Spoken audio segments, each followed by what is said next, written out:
Welcome to the Best of New Jersey podcast, presented by SoJo Spa Club, New Jersey's Wellness Getaway. The Best of New Jersey podcast celebrates New Jersey's most influential figures and the communities that shape them. Big names, real talk, real Jersey. I'm your host, Amanda Morrison from Don't Sit Home.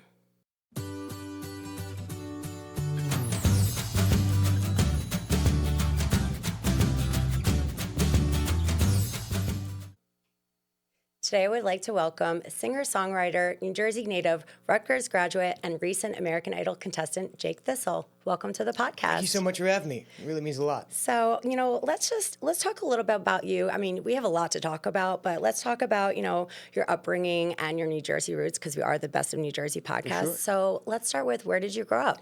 Yeah, I grew up in Bergen County, in Paramus, and, it was a great time. We lucked out because they have a great music program in those schools.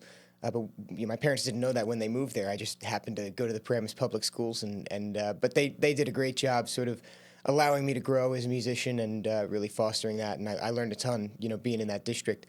And so that was definitely huge for my development, for sure. Okay. Yeah. So what made you, obviously growing up with a great music program, what made you want to stay in New Jersey and go to Rutgers? Really, the main thing was location. I knew I wanted to be a little bit far from home, which is like, I've considered over 40 minutes. But I didn't want to be too far because my manager was here, my family was here, but all my gigs were here too. And I didn't really want to have to start over. And I thought about I applied to places in Nashville and places in LA and places I knew had a great music scene. But at the end of the day, I just decided Rutgers is roughly an hour from anywhere I need to be in the state. I can get to Asbury really quick. I get back up to, New York really quick or something like that. So location was the first part of that, but again, I really lucked out because I was a communication and journalism double major, and everybody in the departments was really, really kind and letting me, go out and do a couple dates and come back and whatever, and they all kind of really understood that because the professors are professionals in their own right too, and so they understood when I had to say, okay, if it's okay, I want to leave to do this, and they got it, that it was kind of a business trip, so I appreciated that. I don't know if I could have done that if I was an engineer, but, they were really great, so. Well, what made you pick those majors? I just wanted to stay writing. That was really my main thing, and far away from math is definitely the other side of it. I knew I didn't want to do math, but, both my parents were English majors, and so I kind of grew up in that environment anyway. I love writing. I love, my dad works in communication, so it just seemed like kind of a natural choice to get a degree in something other than music. That was one of the only things I thought of when I was going to school was I don't really want a degree in music because I'm kind of doing what I want already anyway without the degree. So I want to get it in something vaguely adjacent but not actually music. So it's helped me a lot, being on the other side of PR classes and knowing what I can give my publicist or something like that. That's been a huge help, Yeah. So what are from some of your favorite spots growing up and even going to school and now, actually? For sure. Yeah. I grew up in Paramus, and so, I considered myself really lucky to grow up there because, we had a ton of parks to hang out and a ton of malls to hang out. And so, I grew up right by Paramus Park, so we would always go there. My parents always tell the story, that's kind of where they would let me get my first steps because I just wanted to, once I started walking, I never really wanted to stop. And so they would just sort of drop me in Paramus Park and follow me around and let me run around. And so, definitely places like that, and Paramus always had these staples like the fireplace and things like that, not there anymore, but grew up going there and had a lot of burgers there too. So, Are you a burger guy? I am, yeah. What's your favorite burger? Oh, that's a really tough one. That's a tough one. I probably go most these days to the Saddlebrook Diner, so I'll say that. Okay. They're open late, and so coming home from the shore or whatever, I have a lot of favorite spots down there too, but coming home, and that's usually the only place that's still open, so I go there, and it's always a lot of fun, So I'm aging myself because even when I know, the grease trucks growing up for me, even when in high school, I would go there after, sporting events and stuff, and I know that was no longer there, but, when you're going to Rutgers, what were some of your favorite spots? Well, when my final year at Rutgers, which just ended, I lived above Hansel and Gretel, okay. Which was kind of a terrible idea because I could order it on my phone and it would be ready by the time I went down the stairs. And I paid on my phone, so it wasn't real money, and it just was burgers every day or fries or whatever I was getting. So that probably my doctor probably wouldn't recommend living above Hansel and Gretel. But I had a great time up there. So that was one. Are You Hungry and all those places. Some staples, still kind of survive. That was one of the trucks, I think, at one point. Okay. I didn't overlap with the trucks by kind of a long time, but I would have loved to because that sounds really fun. I definitely ate way too much of the grease trucks growing up. My doctor probably would not have approved that either. So I did watch your recent interview with Ryan Seacrest, and I didn't realize this, that you talk about at the beginning of your journey kind of started with the Super Bowl. It is, yeah, very timely. So Yeah. I'm glad to be talking, you about it because you know about it more than anyone else. But yeah, when I was 3 years old, my parents let me stay up to watch at least half the Super Bowl. I had an early bedtime, so it was probably only half. But thinking I'd get into sports or something like that, which wasn't necessarily the case. But Tom Petty and the Heartbreakers played the halftime show, and for one reason or another, it just really mesmerized me, and I kind of just stuck with it ever since. I mean, that's wild to think about, that mesmerizing a 3-year-old. I mean, I remember my first time seeing Tom Petty and the Heartbreakers, and I was a lot older than 3. So were there any other halftime shows or is that the one that just kind of sparked you? I mean, that was the funny thing is, at the time, that was really the only one that really grabbed my attention. And I'm not exactly even sure why. It's one of my favorite halftime shows. Obviously, it impacted my life, probably more than any single moment. But it's not the flashiest halftime show. So I'm not exactly sure what grabbed my eye. It must have just been the music. But it is funny. I go back and think about it. I know the next year Springsteen did it. And I'm sure I liked it at the time because I'm a huge Springsteen fan now. But I don't really remember it one way or the other. It was like Tom Petty was the one that mesmerized me. And now I go back and I watch it and go, oh, Springsteen's halftime show was great, or whoever else, did it. When I was growing up, probably, I guess, all the Super Bowls I was born in '04, so before 10 years old, it was all like that wealth of really great classic rock artists that, it was kind of a cool run. But yeah, Tom Petty was always the one that mesmerized me the most. I think you get a pass because Springsteen when you were 4. So Right, if you don't exactly. have actual memories from every single one after 3 years old, I think you get a pass on that one. So you talked about what your parents majored in, but what does music run in your family? Are they talented musically? Not that we know of, at least. I don't know. They haven't really tried, but no, I'm pretty much the only musician in my family, and so I always really appreciated them, being as supportive as they were. I picked up guitar when I was 9, and I started playing around 6 months later. So there was I continued to play like pretty regularly after that. So there was a really long time where they had to drive me everywhere. Sometimes I was doing 4 gigs a week. They'd have to drive me to until I turned 17. So yeah, I appreciated that. I'm an only child, so that helped because I didn't have to worry about soccer games or recitals or something like that. They could kind of just take me to all of the weird bars that would hire an 11-year-old or something like that. But yeah, it was a great time, in those days, and all pack in the car and go to the gig, and that was a lot of fun. They have weekends back mostly now, which is nice, but they still come around a lot. So I think my parents used to drive me around for sports, and I think they're very happy that they've had their weekends back Right. for a long time now. But how did actually that work for you? You were playing at places that you weren't even legally sometimes being allowed to be in or drink in. So how did that work? it was really funny because I would start playing these places relatively young, or I guess just young. I started when I was 9. I would play restaurants or ice cream shops or street corners or kind of wherever. I just knew that I didn't take a lot of formal lessons. I mainly learned off YouTube, so I knew the more I got in front of people and the more I interacted with people, the more I would learn that way. And eventually, I started playing bars, and when I was 11 or 12 or 13, it was never a problem. And then once I started to hit 16, I guess, 15, 16, 17, that was when it started to become a little more problem because I sort of aged into someone that I guess could theoretically sneak in a drink somewhere. And that's when it started to tighten up a little bit because I guess no bartender in their right mind is going to serve anyone that looks 12, Yeah. Once I started to hit 19, but everybody was always super cool about it. And, my parents enjoyed it because they figured I got it all out of my system when I was, 11 and didn't have to have any trouble in my 20s. But,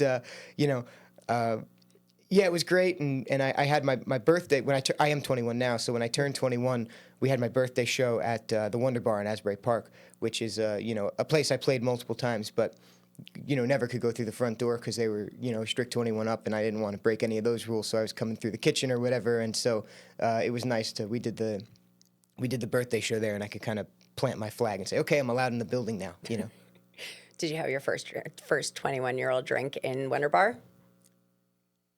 I guess I did. I don't remember. I mean, I was working that night. It was my first headline there, so I'm sure I did at some point, just as for the ceremony, but I don't remember it. But I don't remember it because of that. Don't remember because it was a whirlwind for other reasons. Yeah. But So your first show was at 9?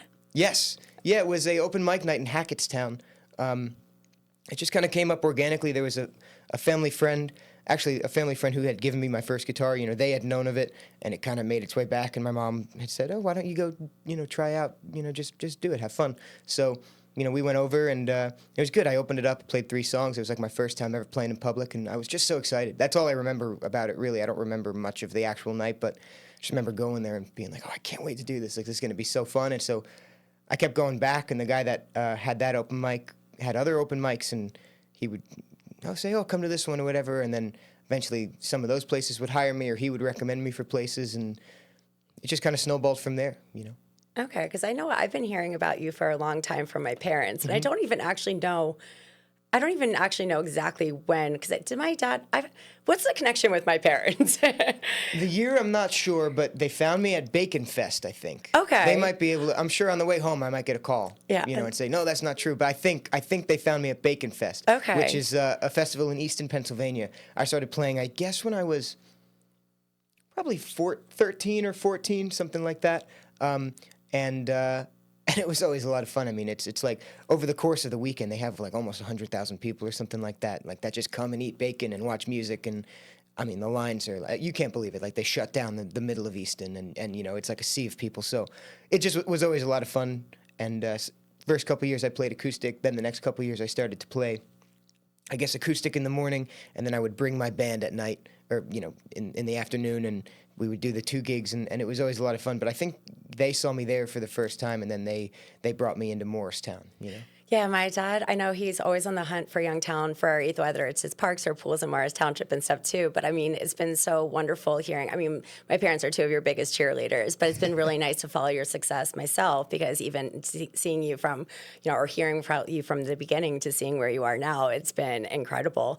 But when you started though, obviously you're a singer, songwriter, and you play the guitar. Do you play any other instruments? Mostly guitar and piano. Okay. I can survive like in the studio on some other, like on bass or something, but I'm not breaking out live anytime soon. I kind of need that second chance, on the next take. Okay. Did you immediately want to learn an instrument too, or did you just start with singing? I started with guitar. Oh, okay. It was kind of one of those things when I was a toddler. This family friend, one of my dad's best friends, his son is a musician. He's probably about 8 years older than me or something like that. I've told the story enough where I should just find out how old he is compared to me. But he played guitar, and they gave me guitar when I was a toddler because it made noise, and I was a toddler, so it was like the coolest thing ever. But I didn't learn how to play. I didn't think of it. I was like 2 years old, and it just made noise. So eventually it started to collect dust and, whatever. So when I was 9... he started to get really good, and his mom wanted the guitar back because it was his first guitar. They were kind of sentimental about it. So I was like, yeah, of course, just take it. I was collecting dust, so I gave it back. But they felt so bad about that they replaced it with another guitar, which was completely unnecessary, but I'm grateful for it because it seemed like too nice a guitar to have and not know how to play. So I picked up guitar from that, and, he taught me my first couple chords that day, and then I, kind of would go on YouTube. But being such a big fan of, Petty and John Hyatt and Springsteen and people like that, the thing to do was just, well, if I want to do this, which I decided I did at a pretty early age, like they all sang. Like I knew I didn't want to just play guitar because I was afraid that I wouldn't like progress with my songwriting and things like that. So pretty soon after I started playing, I decided, okay, I kind of have to break out and sing a little bit, just because that was just the thing to do. That's how Tom Petty did it and Springsteen did it, so that's, I guess, how I have to do it too. And that was also the same thought process when I started writing songs as well. Was they play the songs they write, so I guess I should write songs so I can play them. So did they inspire your music style? Oh, for sure, yeah. Yeah, I mean, really, I have to thank, it was like sort of the early days of YouTube when I was 3, but I would go on after that halftime show and watch a bunch of Tom Petty videos, and it would sort of recommend me, he had such a great network of friends like within that community, and so it would recommend me George Harrison videos and Bob Dylan videos, and so that was really the beginning of like sort of developing my musical taste, was just through the recommendations and seeing sort of like the little pockets of that world and that era, Have you seen your music style change, or have you been consistently on the same path? I mean, a little bit of both. I definitely ebb and flow. I go through phases for sure. Especially, right now, like we're putting together a new record, and every time I do that, this is like kind of the third big release like we're gonna do.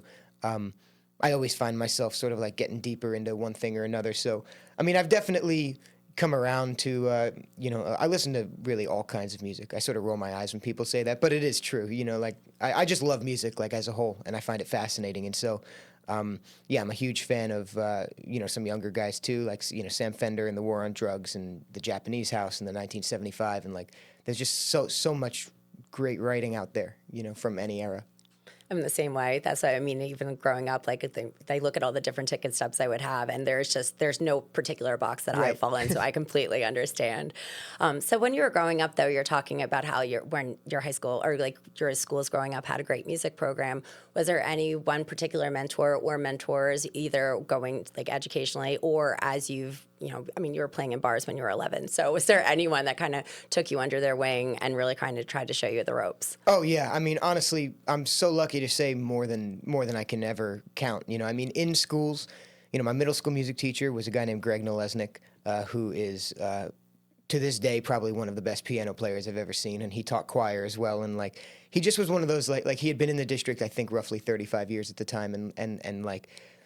He just was like such a mesmerizing guy because he taught it for so long and he knew exactly how to engage everybody. And so I got a real kick out of him, and he was definitely, instrumental in sort of, no pun intended, like, bringing me sort of up to speed and like wanting to love music.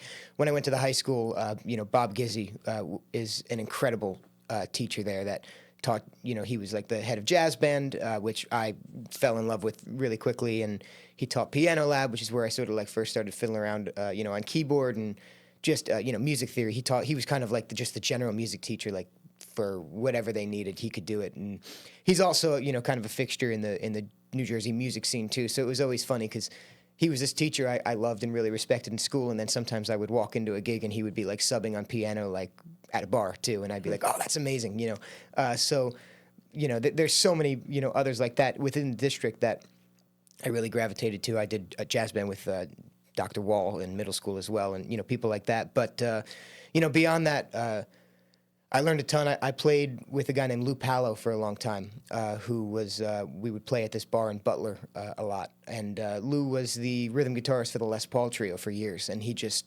knew everything. Like he was like one of the best guitar players I've ever seen, and I was the youngest person in this band when I played with them by about 70 years, without exaggeration.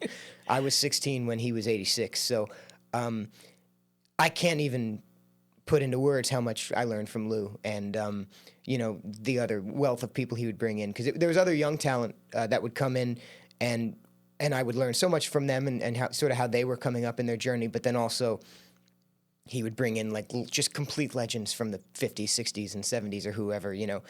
I remember like when he was sick one time, and I remember like Keith Richards calling him to wish him well, and like that's like Lou just kept like. Lou was held in such high regard by everyone around him, so I was so honored. For years I would play with him and play with that band, and I learned a ton from him. And there's a ton of people like that just sort of like sprinkled around New Jersey, but also like my life that I'm really honored. It's such a great scene, like kind of up and down, top to bottom of the state. So that was really an honor. We hope you're enjoying this episode of the Best in New Jersey podcast. The conversation continues in just a moment, but first we would like to thank our sponsor. This episode is brought to you by SoJo Spa Club, New Jersey's go-to wellness getaway. Just minutes from the city, SoJo is the perfect place to unplug, recharge, and actually treat yourself. From heated pools and rooftop views of the New York City skyline to saunas from around the world and seriously indulgent spa treatments, it's a full-day escape that feels like a vacation without the travel. Whether you're going solo, planning a girls' day, or surprising someone with a gift, SoJo Spa Club is wellness done right, all without leaving New Jersey. So I know that you've played with some iconic people. Do you want to list a few of them? Sure. Because we talked about him earlier, I'll say, when Tom Petty passed, I was lucky enough to be invited to play with a few of the Heartbreakers at this memorial for him in L.A. At the El Rey Theater, which was such a blast, and I had a really great time doing it. But I've learned so much just from watching those guys. So getting to play with them was something that I found really special. There's a couple little corners where things like that would happen, and sometimes I'll text one of them, and I text him typically every Super Bowl, and I'm still that kind of 3-year-old kid that thinks it's like the coolest thing in the world, and and so I get a real kick out of things like that, and I'm really honored, that to have those opportunities. Oh, that's amazing. What have been some of your favorite venues to play in?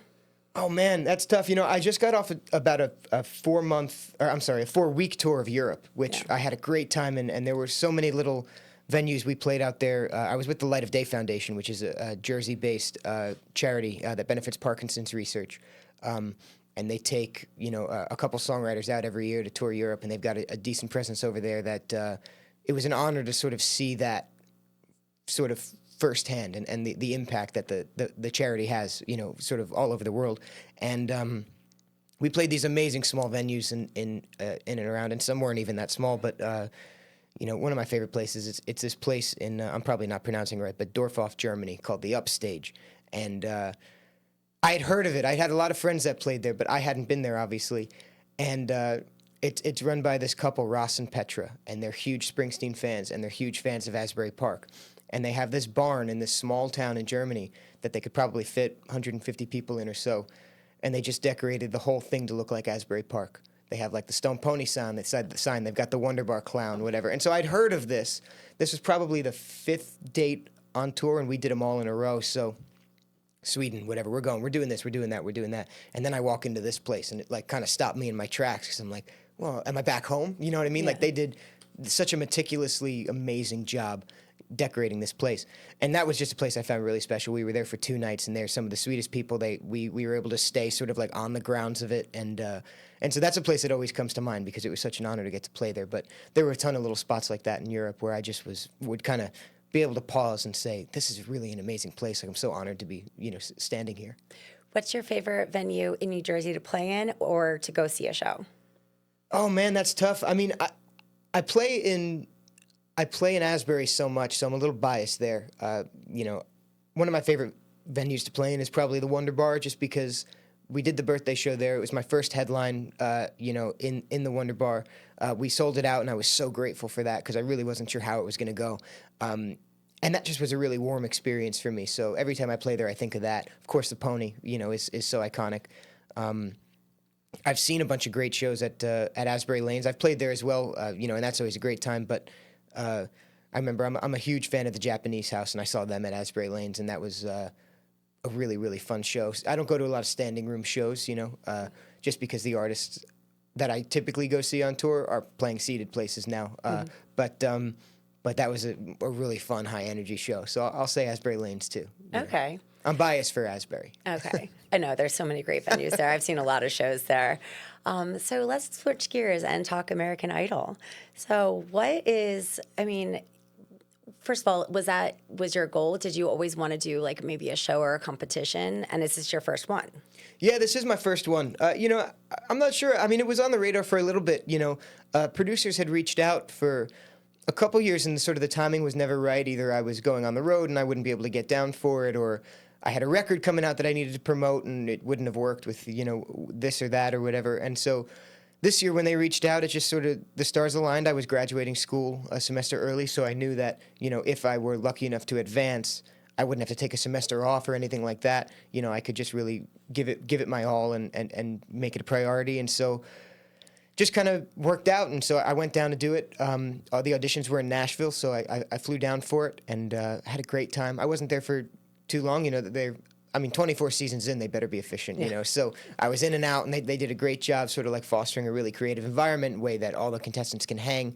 And so I loved it. I had a great time. And then, it really was a ton of fun. So I was really grateful for the experience, and we're just looking to get as many eyes on the project as we can because I love doing it. I would do it in my room if nobody were there, but I really love hopefully being able to connect with people, and that's honestly one of my favorite parts of the job. So any way that I think I can do that, I'm going to try. Well, you got you were getting great responses from the judges. So what was your experience like connecting with them? Oh, it was great. I was really, really grateful, for what they said. It was sort of, what they said was exactly what I was hoping to convey, which is that, I have a lot of fun doing it, but I've also done it for a long time. And so my whole thing was I wanted to prepare for this like any other gig, which I knew it wasn't any other gig. Like I can't compartmentalize and say, okay, this is exactly like playing the Wonder Bar. I knew it was a different experience. But walking in and just prepping, I knew if I could just, be as authentic as possible. I think that's the most important thing for a show like this, is just to be so genuine. And so when I walked in, I just wanted to prep like a normal gig, and that's, I think, what I do best. And so some of their feedback and them saying that I was kind of poised and that I seemed comfortable up there, that really meant a lot to me, because that was sort of the main priority for me going in, is I wanted to seem comfortable. I wanted to seem just like kind of warm and excited, and but also comfortable and like I'd been there before, even though I hadn't. So I really tried my best to do that. I think it came across based on some of their feedback, but that's what I was hoping for. Do you have a favorite compliment? Oh man, well I tell you what, because I didn't know what happened till I saw the audition, but I loved Luke's impression of me when I walked out of the room. He was, because I guess I tend to be a little robotic as it is, and so I got a real kick out of him saying, "Oh well, you guys might have some ups and downs, but it means a lot, and thank you so much." And I got a real kick out of that. I was literally laughing hysterically. So that's probably my favorite. I'm gonna have to tell him. Were you nervous at all? I mean, I guess to a certain extent, it's something kind of unlike anything I'd ever done. So, there was a little bit of that because I'd never done it before. But honestly, I was more excited than anything. It was sort of goes back to what I was saying about, hanging with some of the, those Jersey greats from the scene. It was like I've learned basically everything I've ever learned interacting with people and playing in front of people and getting feedback, in sort of a real-time sense. So it was something I was more excited about than anything, because these are they're such heavy players in sort of like the cultural vernacular of music, and so I knew that it was people that I was, seeking their advice, good or bad, and ways I can grow. So I was more excited than anything to get in there and try it out. What was your first song for the audition? I played "Can't Find My Way Home" by Blind Faith, which was really a blast. I was excited about that one because I'm a big Steve Winwood fan. And, I'm used to having 90 minutes to sort of get a show across. And for this, we have 90 seconds. So I did think about what I was going to do. And I thought this was kind of a good cross-section of what I do, because it's kind of bluesy, but, because it's Steve Winwood, there's still that kind of great pop sensibility in there, too. And I thought it was just a decent blend of what I wanted to accomplish. So I was pretty excited about that, yeah. So how many stages of the show are there? I'm not even sure. I'm trying to take it round by round, But there's a bunch. I think there's four rounds, I think, before the live shows, and then there's a number of live shows, and that just goes right up until they pick a winner. So, Okay.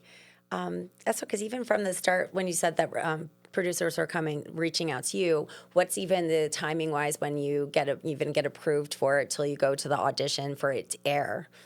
For me, it was, I think typically the summer was when they would reach out, and then I think we finally signed on. It took us a little bit of time because we have a new record coming out this year. We just wanted to make sure our timeline was okay. I didn't want one to interfere with the other, which I was grateful it didn't. But so I think we signed on sort of at the very end of September, if I remember correctly, and then the first week of November I auditioned. They do auditions for a couple days, so I think it dipped into October a little bit too, but I was in November. Did you know anyone else auditioning? No, I didn't. Going down, I know people who have auditioned. I have some friends that have done the show before, but no, this season I went down. I didn't really know anyone, but Idol does a great job of allowing us all to hang out and be together and sort of grow, from each other's experiences. So I've made a lot of great friends so far, and so that's really meant a lot. Have you learned? Is there one lesson you've taken away from the experience so far? For me, I think the main thing is just. Be as genuine as possible. And so, I've had the opportunity. They've allowed us to, sort of be around so many other people. And I'm seeing so many people be different versions of what yourself means to them, and we're all from different parts of the country and we're all from different walks of life. So just getting to see everyone's personalities come through has really sort of taught me, how important it is to, go there and how important it is to be Jake and not just a singer-songwriter, which sometimes I feel like I fall into the trap of just being like a singer-songwriter, because that is kind of what I put first in my identity. So sort of my goal, is to be Jake. Well, I've seen a lot of support for you online from a lot of different areas, but a lot of New Jersey support. So even I know that you went to Rutgers, so I saw that they shared a nice thing about your episode airing. Was there anyone who shared the video of you or the reel of you on American Idol, or any of the publicity around it that surprised you? I was honored by Rutgers sharing it, and Paramus School shared it, and Relay for Life and Paramus, and like all these things, like sort of like these little pockets of my upbringing that shared it, and that really meant a lot. I was honored to do the interview with Ryan Seacrest as well. That was sort of, we had done a bunch of press that day, and I wasn't exactly sure that something was added on last minute, and I didn't know exactly what it was. And then I have a great publicist through ABC that kind of works and helps all the Idol contestants, and he mentioned it was Ryan, and I was super excited for that, and I was really honored. And he's obviously a very busy guy, so we all interact with him through Idol, but there's a lot of us at this stage of the competition too, so he's obviously stretched thin interviewing everybody. So I really appreciated getting to interact with him again, and it really meant the world. And he's always been incredibly sweet to all of us, and that really means a lot. All right, so there's different segments of the show, and there's also different cities. So was your prep different for each segment and for each city? Yeah, I mean, definitely to a certain extent. I wanted to keep things similar because I was really happy with my feedback in the audition. So I knew going into Hollywood Week, I didn't want to change up too much. I didn't really want to go back to the drawing board fully. That being said, I did want to show another side of myself because we were lucky enough to play with a band in Hollywood Week. And that was something I was really excited about. The musical director for American Idol is Chris Pooley, who is incredible, and he's put together such an incredible group of musicians. And so, being a band leader here in Jersey, I was super excited, and it's like leading a freight train being with this band because they're just so incredible. And so I knew that, despite wanting to kind of prep for things the same and wanting to give sort of the same impression that I gave them last time, which is that I've been here before and that I'm comfortable up here and everything like that, I also really wanted to show myself more as a band leader, and I'm not acoustic this time, so I can lean in a little bit more into rock. So I did a Sam Fender song that's one of my favorites called 17 Going Under, and I was super, super excited for that one because it was actually a song I'd never really played before. It wasn't, Can't Find My Way Home is one, both acoustic and with my band, we break out all the time. But 17 Going Under was one, we probably played it once or twice, but I don't remember specific times. But it just seemed like it was kind of the right moment to do it because it's like what we were talking about before. It's like it's kind of become a modern classic of a song. It's one of my favorites, but it came out a couple years ago. It's still kind of like culturally relevant, from like a modern lens. And so I was really, really excited for it, and it meant a lot to play with that band, even if it was just for a short amount of time. Okay. So even the fact that you've gotten all the way to Hawaii, how many people have auditioned? I mean, how many people unfortunately had to pack their bags and go home? Yeah. I mean, I'm not sure that the total number of people who auditioned, but it's definitely a hard decision for the judges to make because I've seen, whether it's just people practicing in the holding room or we've seen some sound checks when we all line up to go sound check, or, I've even seen some Hollywood Week rounds because people in front of me or behind me in the line when we go, and everyone is legitimately incredible. Like it's not an easy competition, and so I'm incredibly grateful, but I don't take for granted the fact that I'm around such incredibly talented people, and so I'm trying to learn as much as I can even when there's time off, and just learning the sort of rehearsal tactics of all these people, and I've already learned a lot. So yeah, I couldn't be a judge on it. It's a tough job. It really is. So, I mean, music has been a part of your life, your entire life, basically. I mean, I guess since you were 3. What are things that you do either to relax or to have fun? I mean, is there anything you even do just actually to prepare yourself for an audition or to being on the show? Yeah, I mean, it sounds goofy, but I turned my hobby into a full-time job, but it stayed my hobby too. So, when I'm not playing music, I'm just playing music for the most part. Yeah. Because now I'm, I consider myself a songwriter first and an original artist first.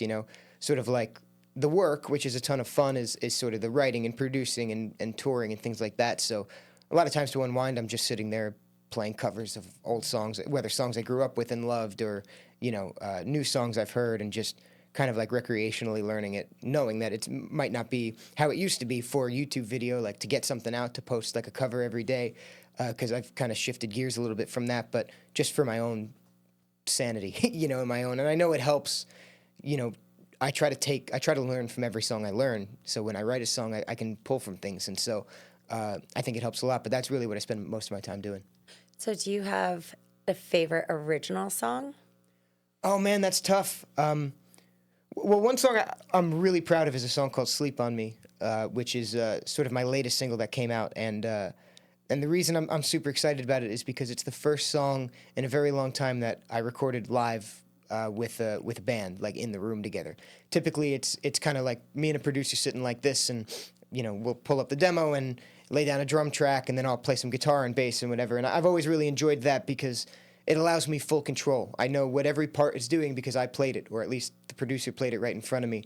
And so I still really like that process. But for Sleep on Me, it's a little bit more of an internal song. It's a little bit more of a conversation. And so I really wanted it to breathe and live as a performance. And so I went up to Boston with a great band. I'm a huge fan of Tom Odell, and I played with his rhythm section there. Max Goff, Max Clover, and Toby Cooling, who produced it. And it was just such a blast. We sat in a room like this.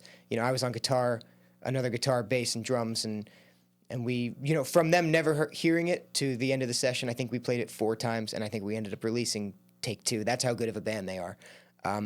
And so I was honored that they did it. They were on tour at the time, so they were really busy, but they took the time, and Toby ended up mixing it, and it was so much fun. So, all of my songs are kind of my favorite, or I wouldn't have put them out at the time. And then, eventually they get all kind of ordered. Like as time passes, they fade or they grow or something like that. But Sleep on Me is one I'm really excited about just because it's different than sort of my other processes a little bit. Do you have a full album out yet? Yeah, well, yes and no. I put out a record in the pandemic called Down the Line, which was sort of, when I was 16 and I couldn't go to school, I figured I should do something. So I put that out as sort of a full release, and I self-released it. And then when I signed with my label, we put out an EP, but it's a very long EP. It's like 7 songs, and so it's kind of in that weird middle ground between an EP and a record. So we called it an EP, so people are pleasantly surprised at how many songs and not disappointed at how few songs, So no, it's not a full record, but we're putting out a full record this year, and that's going to be a lot of fun. I'm really excited for that. All right, do I sound dumb asking this? What is an EP? It's like an extended play. It's like okay, yeah, it's like they're typically 4 songs or something like that, 3. Okay. So obviously you've had experiences by playing with some greats. You've been on American Idol. You've been playing since you were 9. What's your favorite piece of advice you've ever received, and from who? Well, I think for me, it's twofold, because I try to take advice from everything, but I had a professor my first year of school who basically just said, make friends with everybody, and that really helped me out at Rutgers, because I was asking a lot sometimes to, leave to tour Europe for 4 weeks or something like that and do my school online or something, which I was grateful they did. But, I graduated, with very good grades, and I really tried to just make myself a friend to all the professors. So when I approached them and said, hey, can I not show up for a month? They would say, okay, we trust you to figure that out, and then I had fun figuring it out. But I was glad I was given that opportunity, but I think that was only because I sort of made the connections. And so that has helped me a lot. And then, from a songwriting perspective, I've been lucky enough to talk songwriting with some of my heroes. And I remember that one conversation I had with Jackson Browne that really resonated with me was he was saying that, writing doesn't happen on paper. It happens all of the times you're not on paper. And then it's your job to sort of compile that. And so you're writing a song, at the grocery store, or, when you're seeing people out at a restaurant or something like that. And then it's your job to sort of funnel that into a song when you get to the paper. But the writing doesn't start at the paper. It has to start elsewhere. And that's something that has been really consistent throughout most people I've talked to. I remember conversations with, some of, the family of Tom Petty, and I've grown, close to his brother, who's one of the sweetest people in the world, and he would always say that, Tom would carry around a notebook that he would just write interesting phrases he heard, like on the street or at a red light or something like that, and then that would become the songs. And so any sort of advice like that sort of like pulls the curtain back a little bit and shows other people's songwriting processes are really the thing I probably find most fascinating about getting to talk to other songwriters, because I have my own process, but it's pretty standard issue at the moment. I'm still trying to find the little nooks and crannies that make me different, and so getting to hear from people who have had, 50-year, 55-year careers and are still, as culturally relevant as ever, and could, when I saw Tom on the 40th anniversary tour, to sell out an arena, multiple nights, 40 years after you were able to sell out an arena multiple nights is something that's rare and really special. So I take that advice really, really seriously. Do you ever have writer's block?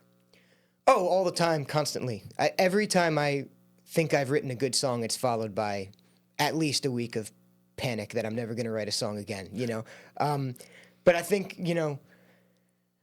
I think I'm almost lucky because I feel like I live in a state of writer's block, whereas as in I write slowly. I'm not one of those people who can just print out a song in 20 minutes, Sometimes I can. Maybe once a year I can, and that's like the best feeling in the world. But I kind of live in a state of being very, very careful about things, and sometimes it takes me a day to write a syllable because I don't like that phrasing, and I have to sing it over and over again, and I have to sleep on it and figure this out. So because it's like a perpetual state of writer's block, I guess you could say, like, it's really taught me to just write through it. And I think that's been a huge part of my development is writing a verse and just deciding you don't like it. And then in a week, you can take 3 lines from the 8 lines and make it into 4 lines of a different song. And there's all these puzzle pieces. And so I'm kind of fortunate, I think, to have that experience now, because if I were able to just print out the songs, if that were to have stopped, I think I would have really freaked out and had to like evaluate my life. But because